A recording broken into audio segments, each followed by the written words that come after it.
ja, inderdaad. Het is een groot gemis van die hond. Ik vond het zo zielig.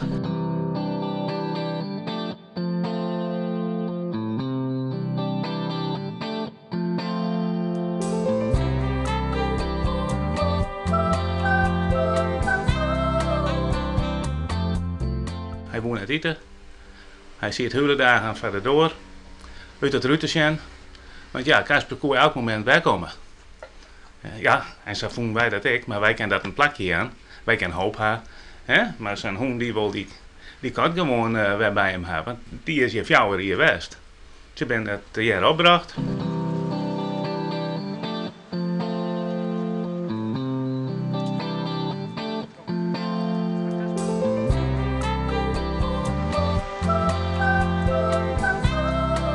Hij begint hoogstadig gewoon weer wat te eten. Ja, want hij miste hem echt, hè? Ja, hij mist hem echt.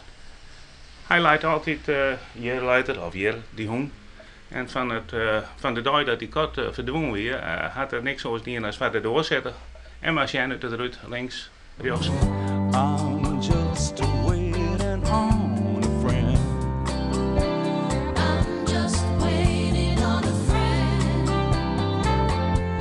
Just waiting on a friend. Waiting on a friend.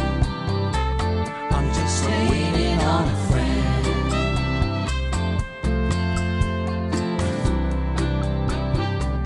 Here he is.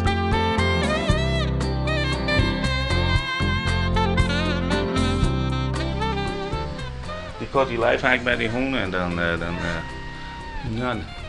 draaide die hond zijn kop een beetje om. En die kat die ging dan bij die hond aan en dan slikte hem de heren uit.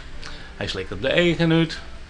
En dan ging er even van hem lezen en dan even pompen. En dan, die hond die kwam wat aan zijn garief en de kat kwam ik aan zijn garief. Nou, en als ze dan klaar weer, dan ging die kat sliepen, zei in dat halsje bij de hond. I'm just waiting on a friend. Just waiting on a friend. Waiting on a friend. I'm just waiting on a friend.